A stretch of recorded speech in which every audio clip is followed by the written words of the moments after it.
네, 이세돌 구단 지금 이 시각 현재 대국을 하고 있습니다. 마지막 대국인데요. 승부야 어떻든 유종의 미를 아름답게 거둘 것 같습니다. 그러나 이 알파고 신드롬이 한국사에 던진 그 메시지 아주 묵직하고 그 충격이 크고 있습니다. 과연 달 착륙으로 이끌었던 미국의 충격, 과연 우리가 과학기술 분야에서 승화시킬지 그런 얘기도 종합적으로 나눠보겠습니다. 자, 오늘도요, 이지현 프로사단 나오셨습니다. 안녕하십니까? 안녕하세요.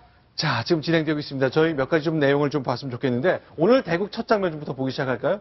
자, 길 건너편에 있는 호텔이죠. 그 대국장으로 가보겠습니다. 이세돌 구단 대 알파고의 네, 역시, 자, 다섯 번째 대국인데, 원하는 대로 검은 돌 잡은 거죠. 네. 100으로 한 판 이겼기 때문에 네. 두 번째 바둑을 흑으로 이기고 싶었던 것 같습니다. 네. 자, 그러니까 잠시 후 이제 경기가 끝날 거고요. 이제 언제쯤 끝날 거로 예상을 하세요? 아마 10분 전후면 끝날 것 같은데요. 네. 워낙 미세하기 때문에 한 수 한 수를 초읽기 마지막까지 끝까지 몰리면서 두지 않을까 예상하고 있습니다. 자, 일단 이번에 다섯 번째 대국 알파고가 초반에 좀 실수를 한 것 같은데, 자, 초반 실수 때문에 초반에 이세돌 구단이 유리하게 갔다면서요. 어떤 점 때문인가요? 아마도 첫 번째는 이 부분에서 네. 흙집이 크게 나는 모양에서 있었고요. 예, 그렇죠. 이 돌인데 검은 돌이 이세돌이고요. 예, 까만 돌이 이세돌군이고 네. 그리고 하얀 돌이 알파고인데요. 네. 이 백이 죽어 있는 모양이에요. 여기가 다 죽었나요? 네, 지금 죽어 있는 모양인데 만약에 이들이 죽어 있다라면은 백이 이런 수들을 모두 결정할 필요가 없거든요. 네. 그래서 아마 수익기를 착각하지 않았냐 그런 이야기를 했었습니다. 자, 이 18번째 주 알파고의 실수, 이건 어떤 의미인가요? 자, 이 수는 실수라고 보기는 어렵고요. 선택의 문제였던 것 같아요. 과연 네. 이쪽을 두느냐 이쪽을 두느냐 선택이었는데 네. 알파고는 이 귀쪽을 버리고 커 보이지만 버리고 이 중앙 쪽 그리고 변과 중앙에 아우르는 세력을 만들려고 두지 않았나 싶습니다. 자, 아들 또는 딸일 수 있는데 자식의 경기를 지켜보고 있는 아버지 하사비스는 네. 직접 글을 썼는데 초반에 큰 실수를 해가지고 난 손톱을 물어뜯고 있다고 글을 썼군요. 네. 잘 알려진 수를 알지 못했다. 그건 자, 프로그램 오류인가요? 예, 아마도 이 정석 선택을 할 때 네. 보통은 이곳을 두고 나서 지켜두는 것이 정수이거든요. 네. 그런데 지금 실전에 보시면은 다른 곳에 두어서 상대방으로 하여금 네. 예, 두지 않은 곳을 침입을 유도를 했습니다. 네. 이것이 지금 그 아버지가 말한 네. 실수라는 것인지 아니면 알파고가 생각했을 때 좀 더 강력한 수법이었는지는 아직은 잘 모르겠습니다. 네. 자, 일단 초반엔 좀 유리한 국면을 가고 있다가 지금 좀 불리한 듯한 인상이 좀 있다 그러는데요. 네. 자, 어쨌건 이번에 며칠 사이에 지난번 일요일 날 우리가 이겼다고 해서 이틀 사이에 프로그램을 고치는 건 아니잖아요. 예. 그런 거죠. 예. 네. 프로그램을 고칠 수는 없고요. 네. 오늘 알파고가 보면 오국에서 보면은 네. 알파고도 약간의 문제점이 있다 하는 그런 것들이 나타난 게 있거든요. 네. 하나는 뭐냐면은 거의 끝내기에 들어가서 해야 할 수순을 미리 한다는 점. 그런 것들은 이제 예를 들면 지금 저기 위에 지금 상변에 보이면 네. 92, 94, 96, 98 수, 지금 상변에 보이는 92, 94, 96, 98수. 네.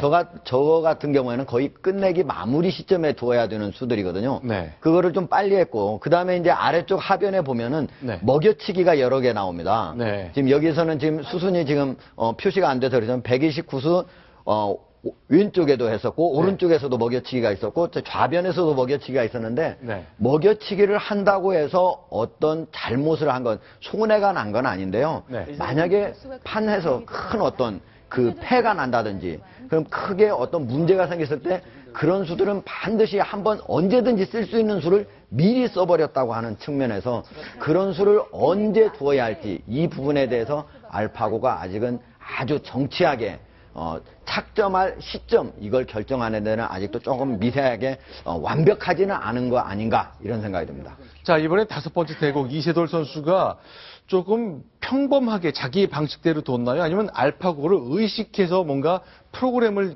깨기 위한 방식으로 뒀나요? 지금 자국과 좀 다른 점이 무엇이었냐면 자국은 상대방한테 일부러 네. 큰 모양을 줬었죠. 네. 그리고 그 모양 안에서 어떻게든 타기를 하려고 노력을 했었습니다. 네. 근데 이 지금 오국을 보시면요. 그렇죠. 이건 사국입니다. 네, 이게 자국인데요. 이 네. 신의 한 수가 등장을 했었죠. 네. 이세돌 구단은 어쩔 수 없이 두었다고 했지만 결과적으로는 중국에서도 보자마자 신의 한 수였다고 얘기를 했어요. 아, 이 78번 수요? 네, 이제 구리 구단이 해설을 하면서 보자마자 신의 한 수라고 얘기를 했었는데 네. 실제로 대국 끝까지 이어질 때도 이 수 때문에 백이 결정적으로 이겼던 그런 대국이 됐었죠. 네. 사실은 저 수가 네. 어떻게 보면 신의 한 수 이런 말은 저 수로서 판을 완전히 뒤집을 수 있다. 네. 이런 뜻으로 들리는데 실제로는 프로기사들이 모두 국후에 모두 저 수를 검토를 해봤는데 네. 만약에 뒤로 약간 물러섰더라면 네. 여전히 미세한 한 판이었다. 네. 그러니까 나중에 뭐 반집 정도가 만약에 약간 불리하다더라도 물러서더라도 네. 그중에 뒤늦게 만약에 어떻게 될지 모르니까 상대도 실수를 할 수 있을지 모르니까 네. 그런 것들을 기다렸다면 얼마든지 한 판에 좋은 바둑이 둘 수 있었는데 저기에서 제가 보기엔 만약에 물러선다면은 네. 알파고가 반집이라도 진다고 계산되는 순간 여러 가지 이상한 수를 두지 않았나 이렇게 판단이 됩니다. 그럼 이제 가정을 해보면요. 사실 이제 이세돌 선수는 그 대국이 끝난 다음에 인터뷰도 하고 그러잖아요. 네. 알파고는 인터뷰가 불가능하지 않습니까? 만약에 알파고가 조금 더 진행이 돼서 답도 스스로 할 수 있다면 지금 중간에 만약에 대국을 중단시키고 묻는다면 지금 알파고는 마음이 어떨 거라고 보십니까? 뭐라고 답을 할까요? 이 정도 저는- 대국을 뒀다면. 네, 굉장히 기쁘다고 먼저 말을 할 것 같아요. 왜냐면은 지금까지는 프로기사 모두가 네. 컴퓨터가 아직 프로기사를 따라잡기에는 멀었다 이렇게 생각을 네. 했었거든요. 그런데 알파고가 가장 처음으로 그것도 아주 강한 프로기사를 상대로 이겼기 때문에 네. 우선은 기쁘다고 저는 얘기를 할 것 같습니다. 네. 이번 알파고의 그 특징 그리고 강점은 뭐냐면요. 네. 1996년 지금부터 20년 전에도 이미 인공지능이 체스의 세계 챔피언을 이긴 적이 있었거든요. 네네. 그때 IBM이 만든 그 인공지능 네. 1초에 무려 2억 번의 연산을 했습니다. 네. 그러면 이번에 알파고가 과연 1초에 2억 번의 연산을 하냐? 그 연산의 기능은 빨라지지 않았습니다. 네. 그럼에도 불구하고 달라진 점은 뭐냐? 알파고는 자기가 필요 없는 연산을 하지 않는다. 즉 다시 말하면은 더 이상 자기한테 손해가 나는 수에 대해서는 더 이상 연구를 할 필요가 없다. 만약에 이거를 네. 모든 수에 대해서 연구를 한다면은 알파고가 수천 년을 다 연구를 하더라도 다음 착점을 결정하기가 어려울 겁니다. 그런데 그런 거를 즉 포기할 수 있는 자리를 미리 알아내는 것 이것이 바로 이번에 구글 측에서 만든 알파고 인공지능의 장기이자 특징이라고 볼 수가 있습니다.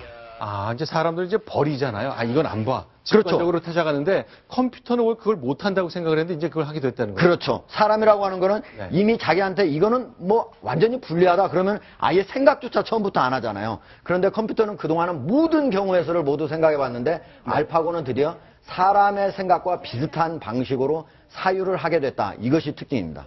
네. 자, 일단 다양한 수들 알파고가 참 많은 메시지를 던지고 있습니다만 한국 사회에서요. 이 바둑에 대한 관심, 과학 소프트웨어에 대한 관심 이런 것들 많이 있는데 우리 사회는 충격을 받은 겁니까? 어떤 겁니까? 충격을 이번에 많이 받았다고 봐야죠. 네.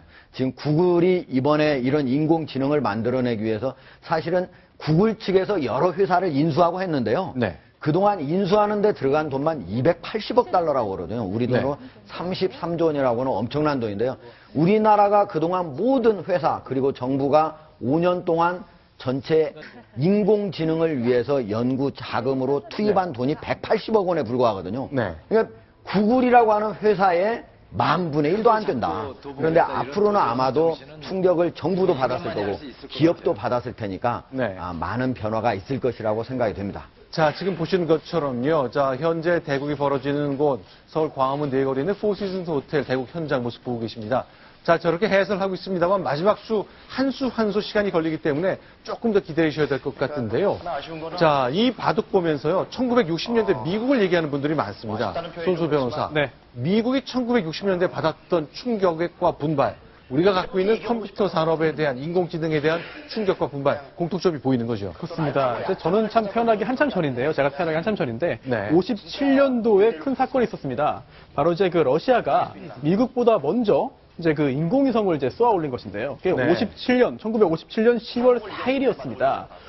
이제 그 미국식으로 읽으면 이제 스푸트닉이라고 읽지만 또 러시아어로는 이제 스푸트니크 1호라고 할 수 있겠는데요. 네. 러시아어 뜻은 이제 동반자라고 합니다. 네. 현재 지금 영상 보시는 것처럼 이제 그 인류 최초의 인공위성을 구소련이 57년도에 쏘아 올리면서 당시까지 과학기술 측면에서 당연히 미국을 포함한 서방 국가들이 훨씬 앞서 있다고 자신하고 있었는데 그런 통념이 아주 보기 좋게 깨지고 말았는데요. 네. 그러자 뭐 단순한 충격에 그친 것이 아니라 그 후에 이제 이렇게 한번 뒤처졌지만 빨리 따라잡아서 역전을 시키자라는 그런 그 생각을 하게 되고 그게 체계적인 계획을 세워서 실행을 하게 됩니다.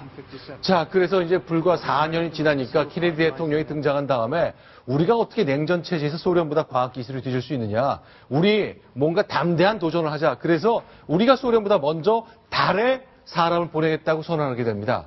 네. 1960년대가 끝나기 전, 그러니까 아예 시한까지 못 박았군요. 그렇습니다. 61년도에 케네디 전 대통령이 이제 그 아폴로 계획을 발표하는데요. 네. 이제 그 스푸트니크 그 쇼크에 이제 결국은 그걸 이겨내기 위해서 구체적인 계획을 수립하는데 네. 1년 후죠. 그 이듬해인 58년도 10월에 이제 미 항공우주국 그 나사를 설립하고요. 네. 또한 61년도에는 우리가 미국이 가장 먼저 인류 최초로 사람을 달에 보내겠다, 착륙시키겠다, 그리고 또한 당연히 지구까지 무사히 귀환시키겠다라는 선언을 했고요. 네. 결국은 그로 인해서 이제 아폴로 계획이 수립되고 착착 진행이 됐습니다. 네. 결국 그 결과 이제 69년이죠. 계획대로 70년이 되기 전에 69년 7월에 이제 결국은 그 암스트롱이 달에 착륙하면서 지금 보시는 것처럼 월면을 이제 직접 걷기도 하는데요. 네. 그 영상은 지금까지도 이제 쉽게 그 인터넷 통해서 찾아볼 수가 있을 정도입니다. 자, 그러면요.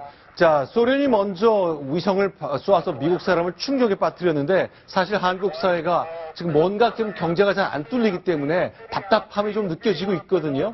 과연 이렇게 저런 장면, 한국이 전 세계를 또 한번 깜짝 놀라게 할 무언가의 과학적 발전을 위한 도전을 해야 될 것 같습니다. 우린 그런 준비가 돼가고 있는 건가요? 사실은 이번에 그 이세돌 구단과 알파고의 그런 대국을 네. 단순한 그 일회성의 이벤트로만 본다면은 사실 크게 얻는 것은 없을 것 같아요. 뭐 바둑의 인기가 올라가겠습니다만 그것만 아니라 그것도 중요하겠습니다만 그것뿐만 아니라 우리 사회가 지금 그 인공지능이라든지 아니면은 그 우리보다 벌써 앞서 나가고 있는 국가들이 가지고 있는 기술력에는 약간 모자란 측면이 있습니다. 그렇다면 지금 정말 우리 바로 곁에서 이런 알파고의 그런 선전을 지켜봤기 때문에 빨리 깨닫고 이제는 정말 우리가 어느 부분에 집중해서 어느 부분에 투자를 하고 국력을 쏟아야 될 것인가 이런 부분에 대해서 일부 과학자들뿐만이 아니라 일반 국민 저를 포함한 평범한 국민들도 다 뭔가 깨닫는 게 있을 것 같거든요. 그런 측면에서 굉장히 큰 영향을 주고 또한 그 우리 사회가 과학적으로 발전할 수 있는 좋은 계기가 되지 않을까라고 기대가 됩니다. 저도 딱 한 가지만 좀 더 말씀을 드리고 싶은데요. 학부모의 입장에서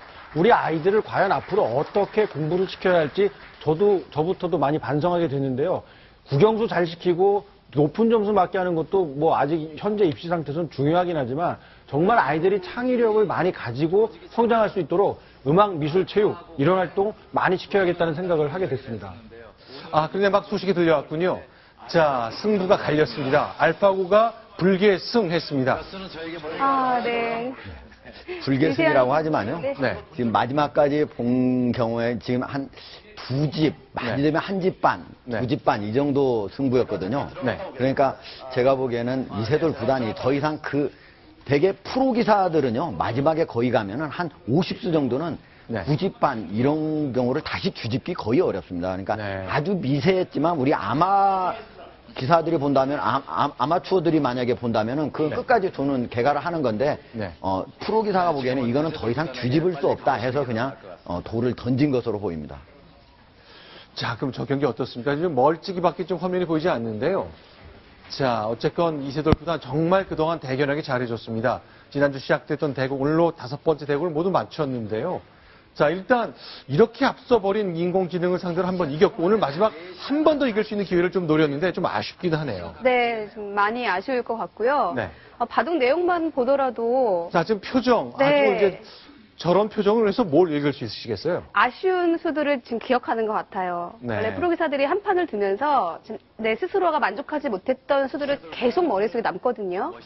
처음에 알파고가 정석을 좌변에서 정석을 선택을 할 때 약간의 미스가 있었던 거거든요. 네. 그러니까 아마 이세돌 구단으로서는 이번 판도 이길 수 있지 않을까 이렇게 생각을 했을 것으로 보이고 네. 그리고 중간중간에 그동안의 알파고의 성향, 즉 다시 말하면은 네.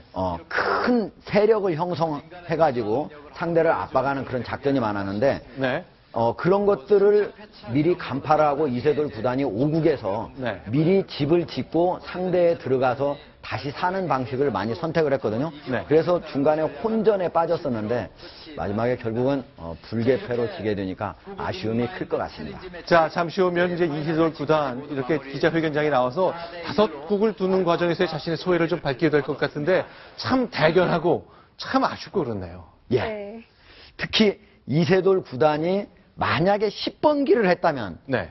또다시 승부가 달라질 수도 있겠다. 왜냐하면 10번이라면 10판을 뒀다면. 예. 그 얘기. 왜냐하면 이세돌 구단이 네 번째 판부터는 어느 정도 알파고에 두는 방식에 대해서 어느 정도 적응을 한 상태였거든요. 네. 그리고 5국 같은 경우에도 상당히 혼전인 경우가 많았고 과거에 1, 2, 3국 같은 경우에는 네. 처음부터 시종일관 끝날 때까지 이세돌 구단이 불리했습니다. 그런 자, 걸 지금 보면은 화면에 보시는 건 4국 끝난 후의 기자회견 장면인데요. 예. 3명이 지금 그 연단에 올라와 있습니다. 이세돌 구단 옆에 하사비스 그 프로그램 게이머가 가운데 있고 오른쪽이 세르게이 브린이라고 구글의 창업자죠. 예. 자, 이렇게 간편한 추리닝 같은 간편복을 입고 있습니다만 수십조 대 재산을 가진 구글의 창업자. 자, 잠시 후에 설명드리겠습니다만 자, 구글 중심으로 다양한 일들이 있었습니다. 지금 보시는 화면이 바로 오늘 있었던 5번째 대국인데요. 네. 자, 좀 해설 좀 부탁드리겠습니다. 네, 우선 초반에는 이제 이세돌 구단이 집을 많이 아, 차지했었죠. 그러네요. 이 까만 예. 돌 집이 제가 봐도 확 들어 보이네요. 네, 이 집이 있었고 백에게는 이 변으로 해서 중앙까지 이어지는 두터움이 있었어요. 네. 그래서 두터움 때문에 이세돌 구단이 69수로 삭감을 들어갔죠. 뭐가 들어갔다고요? 네, 지금 69라고 이제 원래 알파고가 즐겨두던 어깨집기라는 그렇죠. 예, 그 네. 수를 이세돌 구단이 두었고요. 네. 그 이후에 이 돌들이 도망가면서 중앙과 바꿔치기가 다시 됩니다. 네. 다시 말해서 이 어깨집기로 인해서 요 변 쪽에 집을 지었고요. 네. 대신 백에게 요 두터움과 함께 이쪽 우변에 이르는 중앙까지 이르는 집을 좀 허용을 했습니다.